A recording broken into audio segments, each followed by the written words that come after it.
4 साल 6 महीने और 15 दिन लग गए इस केस की जांच, तफ्तीश और हर चीज़ों में। और 4 एजेंसियां शामिल हुई। वो 4 एजेंसियां कौन थी वो भी बताऊंगी, लेकिन उसके पहले आप ये चीज़ जान लो, जो कि पूरा वीडियो घसीटने से अच्छा मैं पहले बता दूं, डिटेल्स आपको दूंगी कि मतलब इस बार भी जो हुआ वो बहुत अजीब और बहुत घटिया हुआ कि पैसे के लिए, सिर्फ और सिर्फ पैसे के लिए अपने ही परिवार के लाडले बेटे, लाडले भाई की मौत के हत्यारों के साथ समझौता हो गया। और वो इंसान जो वाकई में दोषी था वो बरी हो गया, बाइज्जत बरी। जो आज बहुत सीना चौड़ा करके बोल सकता है कि हाँ मेरी कोई गलती नहीं थी। और ऐसा क्या हुआ और किससे कंप्रोमाइज हुआ, किससे समझौता हुआ, और जो क्लोजर रिपोर्ट थी उसमें क्या था, सब कुछ बताऊंगी। वीडियो को लास्ट तक देखिएगा बिना स्किप किए हुए। Hey everyone, welcome back to my channel Purnima के ब्लॉग। और आप सब कैसे हैं? आई होप आप सब बहुत अच्छे से हैं। मैं भी बढ़िया हूँ। तो अभी क्लोजर रिपोर्ट आ गई है हमारे सुशांत सिंह राजपूत जी के मर्डर केस की, या बोले सुसाइड केस की। समझ नहीं आता इसको क्या बोले, क्योंकि आज भी जो चीज़ें सामने आई हैं उससे नहीं संतुष्ट है, पब्लिक नहीं संतुष्ट है। एक ऐसा केस जिस पर मीडिया 2 हिस्सों में बढ़ गई थी। कुछ लोग का कहना था कि भाई ये ओपन एंड शट केस है, ओनली सुसाइड है। कुछ लोग का कहना था कि भाई ये मर्डर है। कुछ लोग का कहना था बॉलीवुड में कि ये सब नेपोटिज्म के कारण हुआ है। कुछ लोग का कहना था कि रिया ने ये सब पैसों के कारण किया है। लेकिन इतनी सब चीज़ें होने के बाद एक बहुत अहम चीज़ उस रिपोर्ट में लिखी है, जो कि बहुत अजीब है कि हमारे पास सबूत तो हैं, लेकिन इतने पर्याप्त नहीं कि हम सामने वाले को, यानी जो अपराधी जिसको माना जा रहा है, उसको सजा दिला सके। तो क्या वो आपको पता है कि मर्डर नहीं है, वो सुसाइड नहीं है? तो फिर आपने जो रिपोर्ट में लिखा है कि ये सिंपल सुसाइड केस है, क्यों लिखा है? क्या अब भी इसके खिलाफ कोई एक्शन लिया जा सकता है? जी हाँ, लिया जा सकता है। और कौन ले सकता है वो भी बताती हूँ। अगर ये केस इतना ही ओपन शट केस था, इतना ही सिंपल केस था, तो हमारे भारत की 4 ऐसी एजेंसियां जो बड़े बड़े केसों के लिए लगाई जाती हैं, जहाँ पे बहुत कुछ कॉम्प्लिकेशन होती है। इस केस में पुलिस, सीबीआई, नार्कोटिक्स और एडी तक ने दस्तक दे दी थी। और उस केस का फैसला क्या आता है कि सिंपल सुसाइड केस है।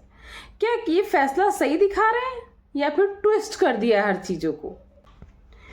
इतनी बड़ी बड़ी 4 एजेंसियां, दिल्ली से मुंबई, लाखों का खर्चा, उनका रहना पीना खाना, जांच के दौरान जितने खर्चे आते हैं, और बॉलीवुड की जितनी नामी हस्तियां हैं जो भी शक के दायरे में है या जिनसे कोई अहम जानकारी मिल सकती है, उनकी एनसीबी में परेड, पूछताछ, इतना सब कुछ होने के बाद इतना सब कुछ बताया जाता है। कमरे की अवस्था संदिग्ध बताई जाती है। पोस्टमार्टम के बाद बॉडी में इतनी सारी चीजें संदिग्ध बताई जाती हैं। इतना 4 साल 6 महीने 15 दिन तक केस खींचा जाता है सीबीआई के द्वारा। और हमारी देश का सबसे बड़ा सर्वोच्च न्यायालय, और ये हमारी सीबीआई की रिपोर्ट पटना और बांद्रा में क्या आती है लास्ट में कि एक सिंपल सुसाइड मर्डर केस था। क्या ये डाइजेस्ट होने वाली बात है? ये पब्लिक इतनी आसानी से हजम कर पाएगी? नहीं कर पाएगी। खासकर उनके चाहने वाले बिल्कुल नहीं कर पाएंगे। जो उसमें लिखा हुआ है कि बहुत साधारण सा आत्महत्या का केस है, अगर यही कहना था तो 4 साल 6 महीने 15 दिन क्यों खींचा? आप ये क्लोजर रिपोर्ट तो पहले भी दे सकते थे, क्योंकि क्लोजर रिपोर्ट में 2 पॉइंट मेन थे कि इस केस में कोई दम नहीं था, जो कि मैक्सिमम बहुत सारे लोगों ने बोला था कि ओपन एंड शट केस है। दूसरा, आपने बोला कि एनफ एविडेंस नहीं है। तो फिर आपको जैसे इतना समय लिया, क्या और समय लेकर जांच करनी चाहिए कि इसी पर आपको बोल देना चाहिए भाई कि बस हो गया, अब नहीं हो सकता? इसका क्या मतलब है? 25 जुलाई 2020 को सुशांत सिंह राजपूत के पिताजी के द्वारा एक केस दर्ज कराया था, और उनकी जो बहनें हैं, शायद 3 या 4 बहनें, उनमें से किसी ने ये केस क्यों नहीं दर्ज किया, ये भी बताऊंगी मैं आपको। ये बहुत अहम बात है कि बहनों में से किसी ने ये रिस्क क्यों नहीं लिया। उनके पिता ने ये केस दर्ज कराया और उसके बाद एक टीम जाती है मुंबई। कोरोना काल था और उस टीम को एंट्री नहीं मिलती है, उसको एयरपोर्ट पे रोक दिया जाता है। इतने सारे हंगामा, इतनी सारी नौटंकी हुई थी उस टाइम पे, शायद आप सबको याद होगा। सुशांत सिंह राजपूत हमारे बीच 14 जून 2020 को गए थे। ये जो एफआईआर दर्ज हुई थी, ये हुई थी 25 जुलाई 2020 को। 1 महीने का समय क्यों लिया गया? क्या उस दौरान सबको पता था? जी हाँ, उस दौरान सबको पता था कि इसका क्या फैसला होने वाला है, क्या नतीजा होने वाला है। तो फिर रिया चक्रवर्ती, उनके भाई और एक दोस्त जो उस टाइम उनके साथ रह रहा, और ड्रग्स और ना जाने कितनी चीज़ों को इसमें इन्वॉल्व किया गया, कितनी चीज़ें लिखवाई गई, उसके पीछे का क्या कारण था? और पता है उस एफआईआर में क्या लिखा था? उसी एफआईआर में कहीं से कहीं तक कोई मर्डर का जिक्र नहीं था। उस एफआईआर में सिर्फ और सिर्फ इतना लिखवाया गया था कि ये आत्महत्या के लिए उकसाने के लिए वो एफआईआर थी। तो फिर मीडिया वालों ने इसको मर्डर का नाम क्यों दिया, इतना हाइप क्यों बनाई? और ये केस एफआईआर दर्ज करने के पीछे का रीजन बहुत बड़ा था, बहुत बड़ा रीजन था। कितना चीख चिल्लाहट, बॉलीवुड पे इतने सारे शोज बने, कितने सारे नौटंकी रची गई, कितने सारे वीडियोस बने कि भाई जस्टिस चाहिए, न्याय चाहिए, न्याय चाहिए। लास्ट में क्या हुआ? सारे के सारे बरी हैं। रिया, उसका भाई, उसकी बहन, जिसके खिलाफ ड्रग्स आदान प्रदान, दुनिया भर के केस दर्ज हुए थे, सारे के सारे पूरा परिवार हो गया बाइज्जत बरी। बोला सीबीआई ने कि कहीं से कहीं तक कहीं भी कोई साजिश का नहीं पाया गया सबूत, नहीं पाया गया जिक्र। इतनी टीम की जांच के बाद भी वो जो शरीर पर निशान थे, बिना किसी कुर्सी के बेड पर पैर होना, इतनी आसानी से कैसे डिनाई कर सकता है कोई? आप लोग जो ये वीडियोस देख रहे हैं, आप लोग बताना, क्या ये पॉसिबल है कि बिना कुर्सी के पंखे पे लटक कर फांसी लगने के बाद वो बेड पर पैर का पहुंच जाना, शरीर पर वो जो चोट के निशान थे, क्यों डिनाई किया गया? क्यों छुपाया गया पब्लिक से? क्यों इतना सिंपल सुसाइड केस बनाया गया इसको? जितने एक्सपर्ट हैं, जितनी टीम है फॉरेंसिक की और सारी, सबने यही बोला कहीं से कहीं तक कुछ नहीं पता चल रहा है। इवन इसको दिशा सालियान से भी जोड़ा गया था, उनके भी मृत्यु से जोड़ा गया था। और उनके पिताजी ने क्या कहा कि वो कूदी नहीं थी, उनको मरने के बाद फेंका गया था वहां से। वो 4 बहनें, माँ तो इनकी थी नहीं, पिताजी और इतना परिवार, इतना नेता, बॉलीवुड और इतने सारे लोग जो आवाज उठा रहे थे भाई कि इंसाफ चाहिए, इंसाफ चाहिए, वो सब कहाँ हैं? और अगर यही सिंपल ओपन सेट केस और सिंपल सुसाइड केस था तो इतना घुमाने के पीछे का क्या कारण है? शायद आप लोग को नहीं पता होगा, मैं बताती हूँ क्या कारण है। क्योंकि रिया चक्रवर्ती और उनकी कुछ फैमिली उस टाइम सुशांत के बहुत करीब थी। तो ये था कि उनके जाने के बाद उनकी गाड़ी, प्रॉपर्टी, पैसा, बैंक बैलेंस पर कहीं वो हक ना जमा ले। लेकिन उन 4 बहनों में से अगर कोई एक केस करता तो बड़ी मुश्किल हो जाती, नहीं पॉसिबल था, और आपस में भी डिस्प्यूट हो जाती। इसलिए ये मशवरा दिया गया उनको कि ये केस पिताजी दर्ज करेंगे और उसमें कहीं से कहीं तक मर्डर का कोई जिक्र नहीं होगा। जिक्र सिर्फ इतना किया जाएगा कि मर्डर के लिए उकसाया गया है। FIR में ड्रग्स का भी जिक्र हुआ, NCB भी पहुंच गई, सुबह से रात तक जांच, नीतीश के ऑर्डर, CBI का चीज और सब कुछ नीतीश कुमार ने ऑर्डर दे दिया कि भाई ये हमारे इसका मामला है। बड़ा सब कुछ पॉलिटिकल, बॉलीवुड, मीडिया, इतना हाई प्रोफाइल केस उस टाइम ये था ना कि उस टाइम बहुत सारे केसेस थे, लेकिन सब कुछ छोटे दिख रहे थे इसके सामने, क्योंकि चारों तरफ टीवी, मोबाइल, यूट्यूब, फेसबुक, हर सोशल मीडिया पर ये छाया हुआ था। ये बहुत ही चर्चा का विषय बना हुआ था। और फिर वो 15 करोड़ कहाँ गए? वो 15 करोड़, जब भी 15 करोड़ का जिक्र आया था तभी ED की टीम आई थी कि भाई जब पैसे का जिक्र है तो हमें भी आना है। ये एजेंसी कैसे पीछे रहे? इतनी जांचें हुई तो भाई अब वो सब पैसे का हिसाब किताब, उनका जिक्र, उनका सारा डिटेल्स अब कहाँ है? और शायद आप लोग में से बहुत लोग को नहीं पता होगा, जो उन्होंने मुंबई में पैसे कमाए थे वो लगभग 20 करोड़ से भी ज्यादा थे, और गाड़ियां अलग से।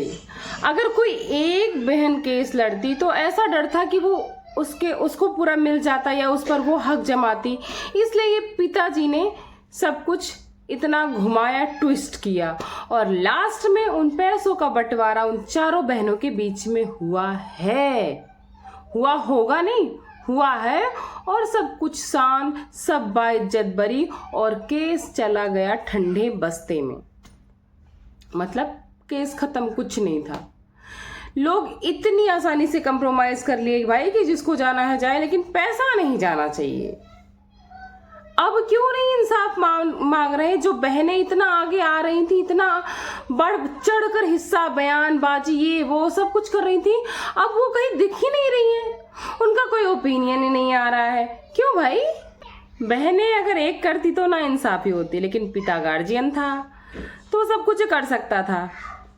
वो वसीयत भी बना सकता है, वो अपने अकॉर्डिंग सबको बराबर बराबर बांट भी सकता है, तो उसने बांटा। 6 से 8 करोड़ रुपए पता चला है सूत्रों से कि हर एक बहन के हिस्से में आए हुए हैं।